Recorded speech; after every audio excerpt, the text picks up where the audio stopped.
Stamp তারাই দেবে যারা বিজেপিকে মেলাইন করতে চায়, স্ট্যাম্প তারাই দিয়েছে যারা বিজেপিকে বদনাম করতে চায়।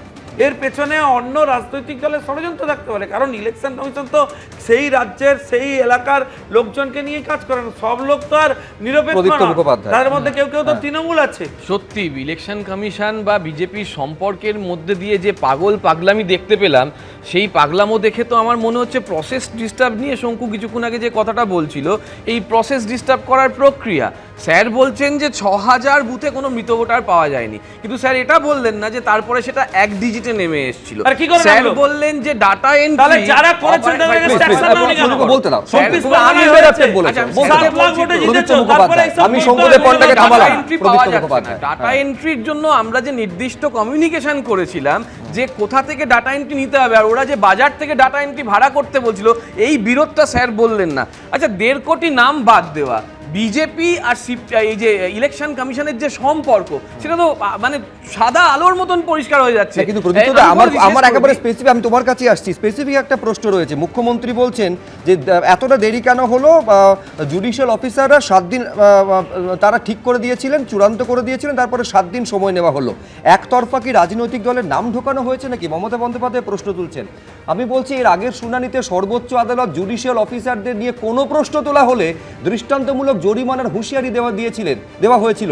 তারপরে নাম ঢোকানো হয়েছে নাকি নাম বাদ দেওয়া হয়েছে সাপ্লিমেন্টারি লিস্টে, এই প্রশ্ন আদৌ কি তোলা যায়? এই প্রশ্ন কতটা তোলা যায় বা যায় না সেটা আদালত নিশ্চয়ই বিচার করবে, কারণ কেউ আইনের ঊর্ধ্বে নয়, এটা তোমরা সবাই জানো। কিন্তু মুখ্যমন্ত্রী মমতা বন্দ্যোপাধ্যায় যখন বলেছেন, তখন খেয়াল রাখতে হবে যে ইলেকশন কমিশনের ভূমিকা নিয়ে আমরা বারবার প্রশ্ন করেছি এবং আমরা বারবার দেখেছি যে কিভাবে এই বিএলও থেকে শুরু করে অফিসার না দেওয়ার মধ্যে ইলেকশন কমিশন নিজেদের তাওয়ায় হাত গরম করেছে বিজেপির জন্য।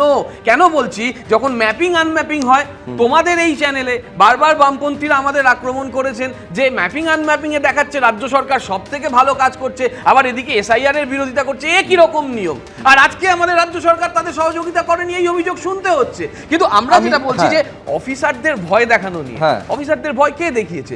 52 জন জেলে আছে বিহারে, আপনারাও কিন্তু জেলে থাকবেন। কাছে আসবে একটা অত্যন্ত ইঙ্গিতপূর্ণ মন্তব্য, একটা অপোজিশন ইউনিটির ডাক দিয়েছেন, আপনারা আছেন নাকি সেই ইউনিটিতে?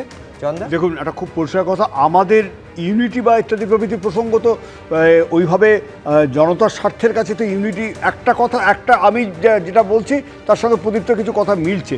তার মানে এইটা তো নয় যে প্রদীপ্তের রাজনৈতিক আদর্শ আমার রাজনৈতিক আদর্শ একাকার হয়ে যাচ্ছে, তা নয়। আমাদের একটা অদ্ভুত মিল আমরা দেখতে পাচ্ছি, ইলেকশন কমিশনের হয়ে ডিফেন্ড করতে কিন্তু বিজেপি সবচেয়ে বেশি নেমে যাচ্ছে। এইটা একদম খুব স্পষ্ট।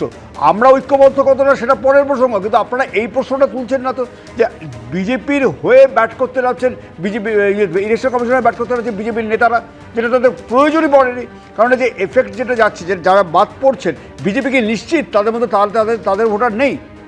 যারা বাদ হয়ে যাচ্ছেন, যাদের নাম অ্যাডজুডিকেশনে চলে যাচ্ছে, বিজেপিকে নিশ্চিত তাদের মধ্যে তাদের ভোটার নেই। হতে পারে, কারণ কুমারগ্রামের একটা লিস্ট আমি পেলাম, কুমারগ্রাম বিধানসভা কেন্দ্রে, যেখানে 2টো বুথ হিন্দু প্রধান বলে সেখানে ওই নাম সবচেয়ে কম, যে অ্যাডজুডিকেশনের নাম বা 3 না 4টে, আর যেখানটায় বাকি আবার বলছি বিচারকেরা এই কাজটা করছেন। কলকাতা হাইকোর্টের মহামান্য প্রধান বিচারপতির নির্দেশে এটা জুডিশিয়াল অফিসাররা কাজটা করছেন। সাজানোটাই তো এসআইআর এর উদ্দেশ্য ছিল।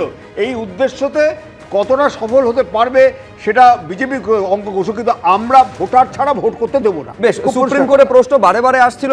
এবিপি আনন্দ, এগিয়ে থাকে, এগিয়ে রাখে।